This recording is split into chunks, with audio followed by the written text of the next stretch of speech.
Man, Insignia for the original Xbox is great. If only there was another 6th generation console that had online capabilities.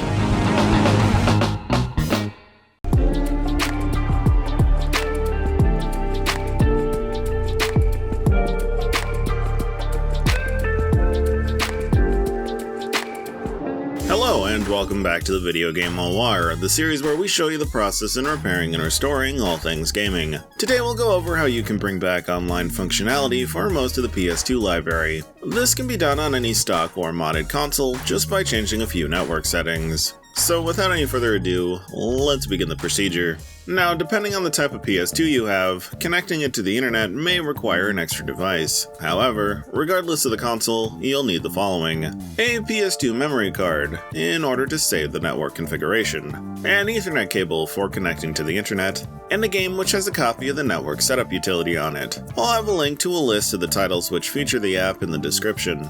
If you're using a fat PS2, you'll need the official Sony PS2 network and hard drive adapter. Your best bet for locating these would be through eBay, as there aren't any aftermarket versions available. Unfortunately, the third-party PS2 to SATA adapters will not work, as they don't support network connectivity. Good news is, if you're out of PS2 Slim, you don't need to worry about it, as those consoles came equipped with an integrated Ethernet port.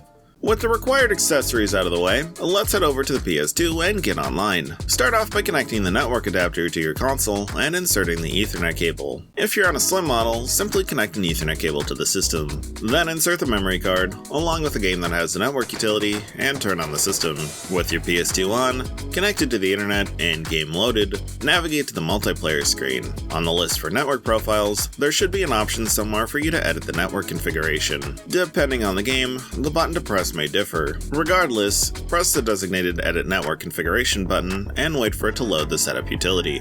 Once loaded, select Add Setting. From here, press right on the D-pad. Now select the option for SCE/Ethernet. You may get a pop-up window in regards to an internet service provider. Go ahead and press OK on that window. On the page asking for PPoE, select Not Required, and press right on the D-pad. For the IP address setup, select Auto, then once again press right. Now for the DNS server, you'll want to select Manual. Depending on which game you want to play online, you'll have to set the primary DNS to one of the following. For the majority of the supported PS2 library, you'll be able to use the PS2 online servers by setting the primary DNS to 45.7.228.197. If you want to play Battlefield 2 Modern Combat, you'll have to set the primary DNS to 128.140.0.23.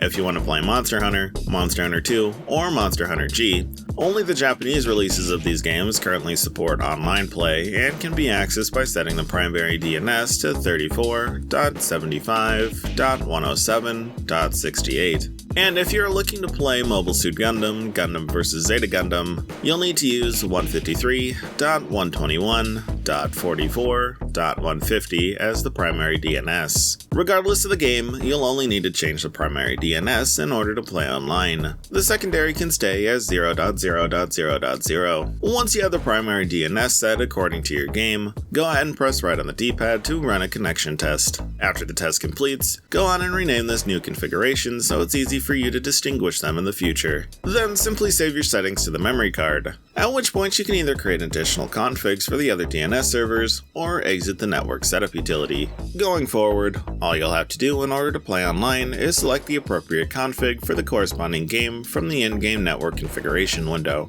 Congratulations, as you have successfully brought your PlayStation 2 back online, in turn allowing you to play all the classics with the rest of the community, either once again or for the first time. However, that's just about it for this video, but before we wrap up, let's see today's featured comment. This video's comment of the day was brought to you by Grumpy Ian, who asks, "Will this void my Xbox's warranty? Jokes aside, great video." Thanks for your comment, Ian. And luckily enough, you shouldn't have to worry about the warranty. That is, unless you have accepted the call for extended coverage. Now, thank you for watching, and if you enjoyed the video, consider dropping a like and making that subscribe button glow so that you don't miss any future content. And if you have any lingering questions, be sure to visit the help forums on our official Discord server. Link down below if you're interested in stopping by. With that, I'll see you in the next one.